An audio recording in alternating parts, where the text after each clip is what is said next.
오늘 우리에게 주시는 하나님의 말씀은 마태복음 3장 1절부터 10절까지 말씀입니다. 그때 세례 요한이 이르러 유대 광야에서 전파하여 말하되 회개하라 천국이 가까이 왔느니라 하였으니 그는 선지자 이사야를 통하여 말씀하신 자라 일렀으되 광야에 외치는 자의 소리가 있어 이르되 너희는 주의 길을 준비하라 그가 오실 길을 곧게 하라 하였느니라. 이 요한은 낙타털 옷을 입고 허리에 가죽띠를 띠고 음식은 메뚜기와 석청이었더라. 이때 예루살렘과 온 유대와 요단강 사방에서 다 그에게 나와 자기들의 죄를 자복하고 요단강에서 그에게 세례를 받더니 요한이 많은 바리새인들과 사두개인들이 세례 베푸는 대로 오는 것을 보고 이르되 독사의 자식들아 누가 너희를 가르쳐 임박한 진노를 피하라 하더냐. 그러므로 회개에 합당한 열매를 맺고 속으로 아브라함이 우리 조상이라고 생각하지 말라. 내가 너희에게 이르노니 하나님이 능히 이 돌들로도 아브라함의 자손이 되게 하시리라. 이미 도끼가 나무 뿌리에 놓였으니 좋은 열매를 맺지 아니하는 나무마다 찍혀 불에 던져지리라. 아멘. 오늘 읽은 본문 마태복음을 포함한 다른 세 복음서들은 예수님의 하나님 나라 사역을 소개하기에 앞서서 먼저 세례 요한의 사역을 소개하고 있습니다.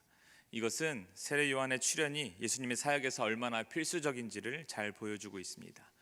1세기 당시 유대인들은 자기 민족의 죄 때문에 하나님께서 자신들에게 선지자들의 축복을 제거해 버리셨다고 믿었고, 그래서 더 이상 선지자의 출현을 기대하지 않았습니다. 그저 하나님께서 자신들을 포로 상태에서 해방시키실 것에 대해서 그렇게 해방시키실 메시아를 간절히 기다리고 있었을 뿐입니다. 말라기 3장 1절과 4장 5절에서 말하듯이 메시아가 올 것인데 그 전에 그 길을 예비할 자, 곧 선지자 엘리야를 보낼 것이라는 예언이 있었습니다. 그래서 오늘 읽은 4절 말씀처럼 낙타털 옷을 입고 허리에 가죽띠를 띈 모습이 마치 열왕기하 1장 8절에서 엘리야의 모습을 묘사했을 때와 같았기에 세례 요한의 말을 듣던 청중들은 직감적으로 이 사람이 메시아의 길을 예비하러 나타난 엘리야의 역할을 하는 선지자였구나 라는 사실을 알았을 것입니다. 메시아의 길을 예비하기 위해 왔던 세례 요한의 외침은 바로 이것입니다. 어떠한 삶의 자세로 살아갈 것이냐, 거룩함에 대한 것이었습니다. 여러분, 하나님 나라에 대한 이해는 두 가지 중 하나입니다. 하나는 하나님의 나라가 임한다, 기쁨으로 받아들이는 것입니다. 또 하나는 진노가 임박했다, 두려움으로 받아들이는 것입니다. 어떤 이들에게는 하나님 나라 구원의 기쁜 소식일 것입니다. 하지만 다른 이들에게는 영원한 형벌의 도래이기 때문에 이 두 가지의 차이가 있다는 것입니다. 오늘 예수님께서 이곳에 오신다면 여러분에게 이 사실이 기쁜 소식이십니까? 아니면 진노의 심판으로 오는 떨림으로 그것을 받아들이실 것입니까? 오늘 이 시간 세례 요한의 이 외침, 회개하라 천국이 가까이 왔다라는 그 외침이 우리에게 큰 도전과 울림이 되었으면 좋겠습니다. 여러분, 회개가 무엇입니까? 기본적으로 죄에서 떠나서 하나님께로 돌아서는 것이 바로 회개입니다. 다시 말해서 구약에서 회개란 단순히 죄에 대한 통회 감정만을 의미하는 것이 아니라 우리의 전 인격이 하나님께로 돌아선다는 것까지를 포함하는 개념입니다. 세례 요한의 선포를 들었던 두 부류의 사람들이 오늘 말씀에 등장합니다. 첫 번째는 자신들의 죄를 자복한 사람들입니다. 구약의 예언대로 메시아의 출현이 얼마 남지 않았음을 알고 나아왔던 사람들 말입니다. 그들은 6절의 말씀대로 자기들의 죄를 자복하고 요단강에서 그에게 세례를 받더라 라고 얘기합니다. 여러분, 하나님께서는 우리 죄를 자백하면 그를 밉보시고 의로우사 우리 죄를 사하시고 우리를 모든 불의에서 깨끗게 하실 것이라고 요한일서 말씀에 말씀하고 계십니다. 하나님의 심판은 예수님의 구원의 복음을 모르는 자에게는 두려움이겠지만 은혜로 얻게 된 구원으로 말미암아 기대와 소망으로 받아들일 수 있는 것입니다. 이들은 죄를 자복했다고 말합니다. 구약에서의 의미대로 단순한 통회의 감정을 뛰어넘어서 내 삶을 돌이켜서 걸어가겠노라고 하는 굳은 다짐이 있었다는 것입니다. 세례 요한의 선포를 들었던, 접했던 또 한 부류의 사람들이 있습니다. 그들은 그 당시 가장 경건한 자들이었다고 자청하던 바로 바리새인들과 유대 사회에서 고위층을 이루고 있던 사두개인들이었습니다. 세례 요한은 그들을 향해서 이렇게 경고합니다. 독사의 자식들아, 누가 닥쳐올 진노를 피하려고 너에게 알려주었느냐. 8절에 그러므로 회개에 합당한 열매를 맺어라 라고 말합니다. 자타가 공인하는 바리새인 사두개인들이었지만 세례 요한은 계속해서 말합니다. 9절 말씀에 아브라함이 우리 조상이라고 생각하지 말라. 내가 너희에게 이르노니 하나님이 능히 이 돌들로도 아브라함이 자손이 되게 하시리라. 여러분, 저는 믿음의 가정에서 태어났습니다.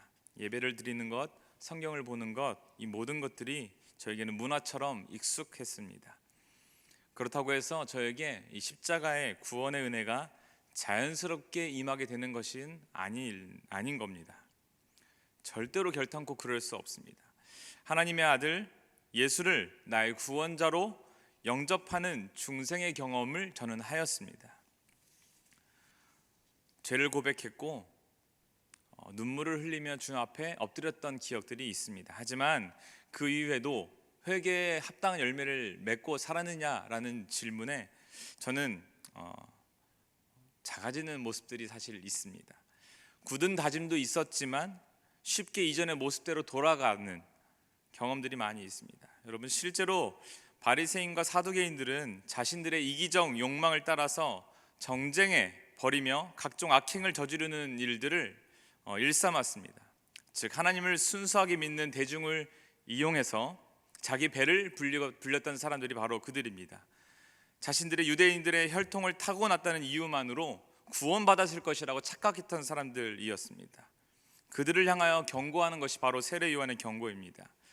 오랫동안 교회 생활을 했고 모태 신앙이었으며 예배를 빠진 적이 없고 교회에서 직분을 받았다는 것을 근거로 해서 구원을 받았다고 자만해서는 안 될 것입니다. 오늘 말씀대로 회개에 합당한 열매, 곧 실천하는 신앙이야말로 우리를 구원으로 이끌어갈 것입니다. 여러분, 우리는 예수님께서 다시 오실 날이 얼마 남지 않았다고, 그리고 그 예수님의 다시 오심, 재림을 기다리며 살아가는 자들이 바로 우리들입니다. 그때 있을 것은 구원입니다. 그리고 부활입니다. 하지만 동시에 우리에게 임할 기다리고 있는 것은 바로 심판입니다. 빌립보서 2장 말씀에는 두렵고 떨림으로 구원을 이루라 말씀하십니다. 야고보서 2장에는 행함이 없는 믿음은 죽은 것이라 라고 말씀합니다. 우리에게 삶의 변화를 요구하시는 그 하나님의 음성으로 오늘 세례 요한의 메시지를 받으시기를 바랍니다. 이러한 노력을 통하여 이미 시작된 하나님의 나라가 우리 삶 속에 더욱 확장될 것입니다. 동시에 하나님의 통치가 우리를 통하여 이루어질 것입니다. 여러분, 회개를 통해서 하나님과의 더욱 친밀한 교제로 나아가시는 저와 여러분 되시기를 예수의 이름으로 간절히 축원합니다. 이 시간 말씀을 생각하며 함께 기도하고 싶습니다. 우리 기도하실 때 어두운 세상 속에서 매 순간 회개하고 자복하며 거룩한 삶을 향하여 달려나가는 우리들의 인생 되게 하여 주시옵소서. 우리들의 삶 속에 성결을 회복하게 하여 주시고 회개에 합당한 열매를 맺음으로 이 세상에 빛과 소금의 역할을 감당하게 하여 주옵소서. 그리고 담임 목사님을 비롯한 교회의 모든 교역자들을 위해서 기도해 주시고 교회를 위해서 기도해 주시고 마지막으로는 나라와 민족을 위해서 이 시간 함께 기도하고 싶습니다. 함께 기도하겠습니다. 사랑하는 주님, 주님의 은혜와 사랑에 감사를 드립니다. 오늘 우리에게 말씀을 통하여 회개하라 천국이 가까워왔다는 그 세례 요한의 음성을 통하여 하나님의 마음을 깨닫게 하시니 감사합니다. 하나님, 어두운 세상 가운데 이 마지막 때에 하나님 우리에게 자복하며 돌이키며 단순히 우리의 감정으로 입으로 고백하는 차원이 아니라 우리의 삶을 주님의 뜻대로 살아가겠다고 다짐하며 나아가는 그런 결단이 있을 수 있도록 우리를 인도하여 주신 주님의 은혜에 감사를 드립니다. 하나님, 매 순간 회개하고 자복하는 마음을 가지고 살아가게 하여 주시옵소서. 우리가 속한 하나님 우리의 배경과 나의 능력과 나의 가진 것으로 인하여 구원받는 것이 아님을 알면서도 하나님, 매 순간 나에게 근거 없는 자신감으로 하나님 구원받을 것을 당연한 것으로 여기면서 하나님 나의 욕망대로 살아갔던 나의 죄악들을 이 시간 회개하며 나아갑니다. 하나님, 우리 삶 가운데 성결을 회복하여 주시옵소서. 주시옵소서. 거룩함으로 살아가게 하여 주시옵시며 다른 사람이 인정하지 않는다 할지라도 주님이 주시는 그 거룩함을 향하여 달려나가기로 결정하는 우리 인생 되게 하여 주시옵소서.